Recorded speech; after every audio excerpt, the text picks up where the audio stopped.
What's going on, guys? Drop a gear, disappear. It's just it's a bad day, just a bad day.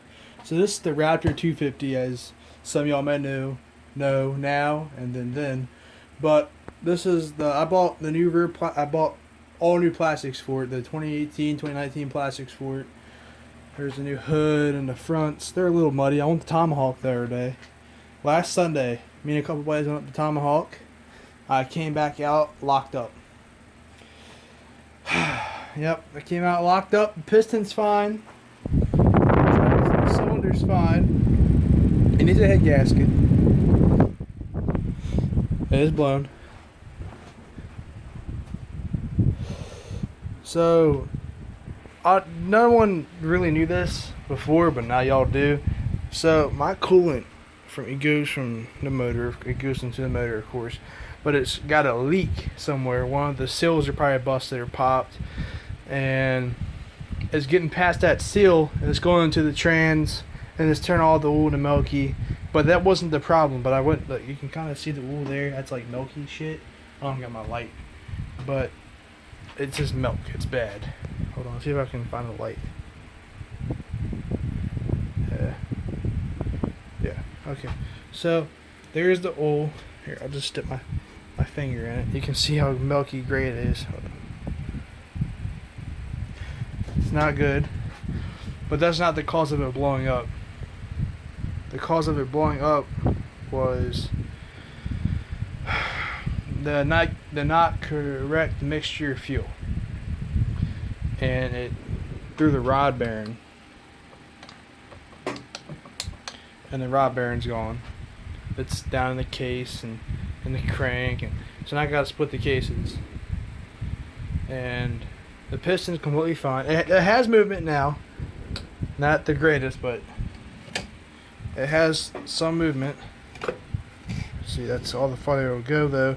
It won't go no farther down. It won't do a full revolution because there's like bearings crammed, like this like piece of the bearing is crammed inside the crank.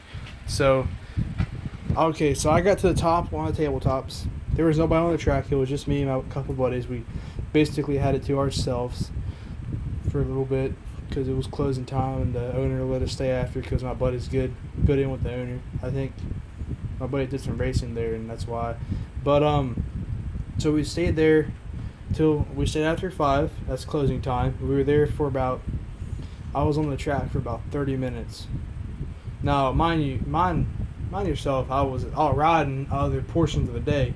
I was riding with the trails and such, like with the hill climbs and all that good stuff. The trails are really rough up there. They're Jeep trails. That's the reason why they're rough. So I rode trails. My friends rode the track because it was a dirt bike day, not a quad day. I was the only guy there with a quad. I felt out of place. Now I got a new spark plug boot. Damn. And I went and bought 5 gallons of fuel. It was like $15, and I already had my mix. I didn't mix it correctly. Yeah.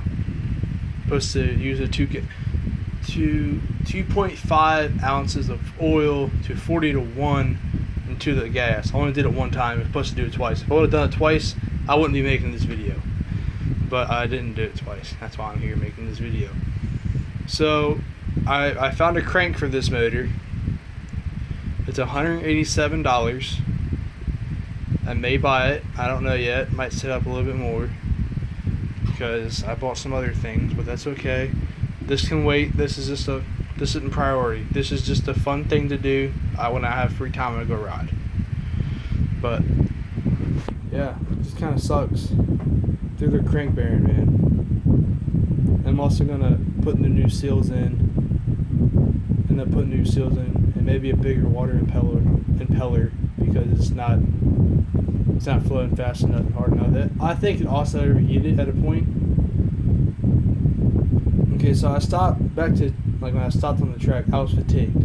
I did about 10 laps. I figured I went out and bought flex bars, the Fly Racing flex bars, the Era flex bar. The brightness is so high. There it goes. It's the Fly Era flex bars. I'm just doing a couple laps around the track, and then all of a sudden, that shit happens. Yeah, brand new bars.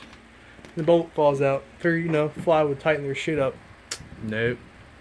Now you've got their clutch lever, you know?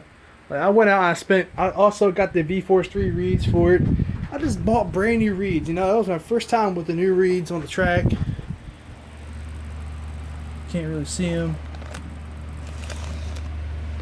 Still can't really see them. Look, V-Force 3 reeds, man. This thing, these reeds really woke it up, though. I tell you that. It was worth the $180 I spent on them. They really woke up the motor. But there's still clay mud in that cylinder, you know? Like, it was last Sunday. And today is today's Saturday. So, it's been a whole week, basically, since this thing has been blown up. Kinda sucks. There's all the bolts and stuff to it. I wish I had a bag. I just stuck them in there.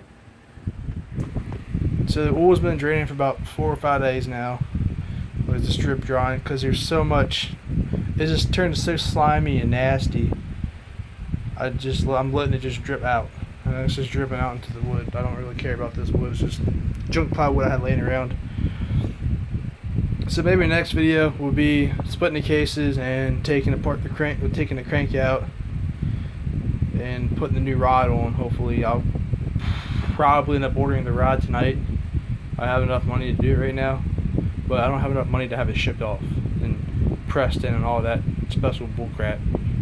Like, I'm half tempted to buy a Lightning crank from Hot Rod crank. Just get so it's sharper, it cuts through the oil quicker. It'll add like 10 horsepower easily. And the reeds added about 3 or 4. I got a brand new flat slide carburetor in the house. I don't know the millimeter. I don't remember it. I mean, the radiator is kind of dirty. That could be a problem as well. I don't know. Airbox had stuff in it. Let me know in the comments what you all think this airbox is from, and I'll tell you if you're right or not. It's definitely not a Raptor airbox, nor the Tech 8. The Tech 8 one's over there in that pile of garbage. Oh, and the dirt bike, garbage as well. It's just chilling there. Got a little new project, Polaris 250 Explorer. Projects galore, but this one's the main project as of right now. Need to get it going. Really like to get it going again. This is the only quad I really liked that I have. So, it's my fault. I didn't mix the fuel correctly. If I would have mixed it right, I wouldn't be in this situation. I probably wouldn't have riding today, honestly. It was nice out. But, you know, I'm going to take the gas in my big ass tank there, which is off this, and pitch it out. I might just add more oil to it, because it's still about half tank of fuel in there. Alright, so I keep going off the topic of the tabletop. I stopped like at the lip of it. I got to the lip because it started bogging out. So I was like, well, maybe it's hot again. I'm gonna let it cool off. And I just let it sit there for about 5 minutes. You know, that's probably enough cool off time to get off the track and back to the truck. And my buddy Jake garage up behind me. He said, "You alright?" I said, "Yeah, I'm good." I said, "Let's go ahead and go back to the truck." I said, "I might have overheated again. I'm just gonna put a fan on it real quick." And I didn't leave the track. He had to tow me off because I went to go kick the bike back over. Right? I got about 3 kicks in. It didn't fire. I wanted to get the 4th one, and it just locked up tight. I was like, shit. Jake's like, "What's up?" I said, "I just locked it up." He's like, "How?" I said, "I had no idea. It might have melted the piston to the cylinder." Turned out the piston wasn't melted because once I sat here for a little bit, I took a regular old hand wrench and stuck on that bolt on the flywheel, and it moved back and forth. It moved up and down a good bit, and then I moved it down this way. This is real quick, and the piston moved. I'm like, okay, cool. It's not melted to the cylinder. I don't gotta get a new sleeve. All I gotta do is hone it. I just gonna go through and clean it, hone it. I'm half tempted to get a piston from Wiseco. This one's pretty. Yeah, it's not bad. It needs to be cleaned up. But I might just get a new piston. I mean, it's fine. The skirt is fine on it. I might throw a towel in there just before I go in tonight. So just, I mean, it's already got shit in it, so it really doesn't matter. But yeah, I went to go kick it over, and just didn't start. It locked up tight. I thought maybe when I would get home, I'd drain the oil completely out. I mean, just to see if it were to just bump over. I thought there might have been oil in the top of the piston or something, not allowing it not to move, at all. Like, it could have been antifreeze, anything on the top of the piston won't allow it to move at all. So I was like, got home, I drained the oil, I took the spark plug out, and it was still locked up tight. So today, I took the head off and found that the crank bearing was done. So, yay. I mean, rod bearing. Yeah, rod bearing was out. Not crank bearing, rod bearing. Crank's fine. Hopefully. Alright, guys. Hopefully next time we come back for another video. It'll be splitting the cases and to putting a new rod on it, maybe. I don't know yet. But till next time, I'll see y'all later. Peace.